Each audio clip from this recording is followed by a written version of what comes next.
back with another episode of Community Heroes Table Talk, and today's special guest is Miss Deana Seif. How are you doing today, Deana? I'm doing well, Mallory. Thank you. Could you please tell our viewers a little bit about yourself? Sure, yeah. I am a recent psychology graduate from the University of Tampa, where I focused primarily on human sexuality, the etiology of sexual dysfunction, meditation, and healthy relationships.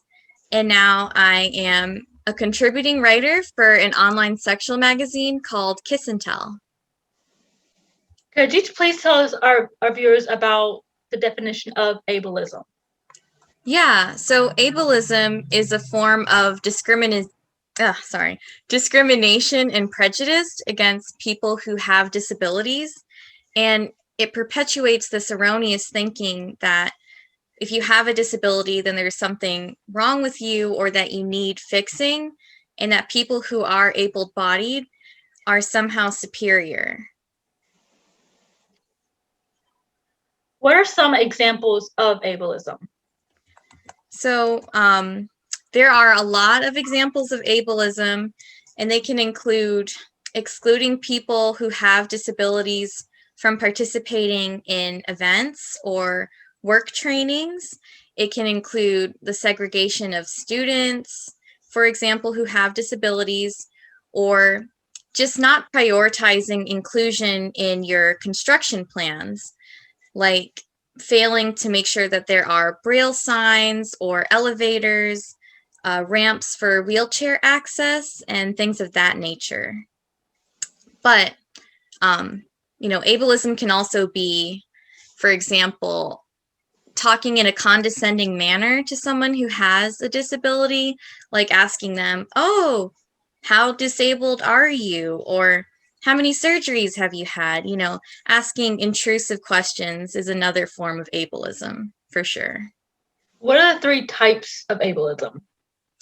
So there are three main categories. The first are probably the easiest to define or to physically see, and that is physical ableism, mental ableism. So like discriminating against people who have either physical or mental disabilities. And lastly, the third type is called cultural ableism, and that really refers to the marginalization of people through representations in the media, for example, using stereotypes and disparaging images of people who have disabilities. How can you prevent ableism? So, similarly to other forms of discrimination, prevention lies a lot in education, talking to people more about ableism, having these kinds of discussions like what we're doing now, doing your own research, trying to find out more about prejudice in all of its forms, that can help. And just making sure that you include people, like make sure that your building plans are accessible to other people, your events are accessible.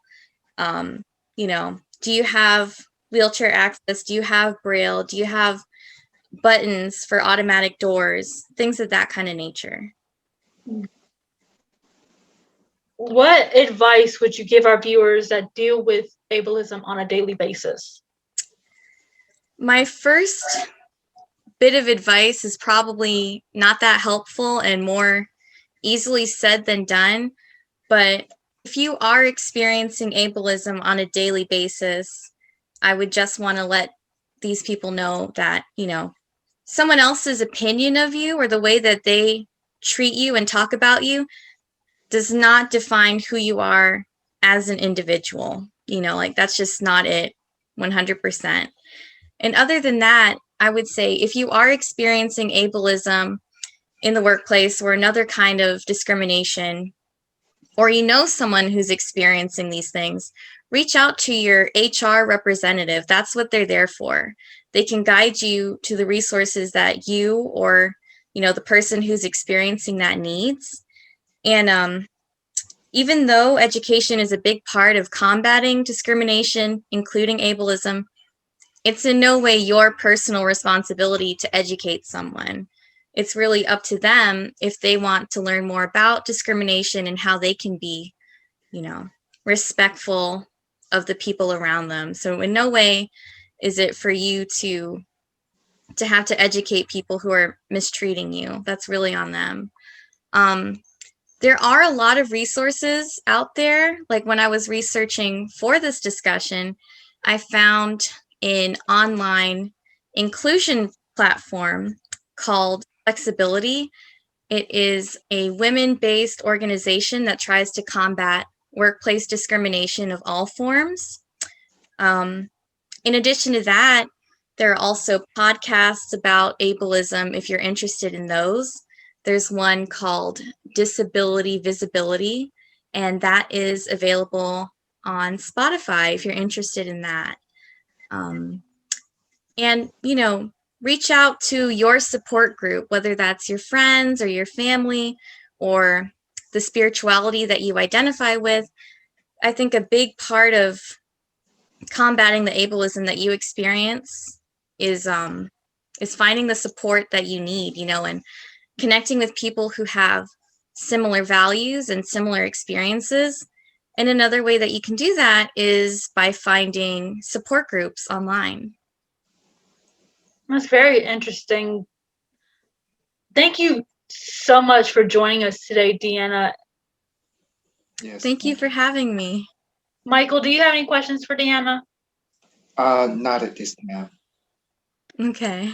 And we'll be back with another episode of Community Heroes Table Talk. If you would like to reach out to us, please visit our website, www.communityheroes.net. You can reach us on our Facebook page, Community Heroes, our Instagram and Twitter account, and you can also contact us through Facebook Live if you are interested in doing an episode of Community Heroes Table Talk or Education Talk or any of our other social media platforms.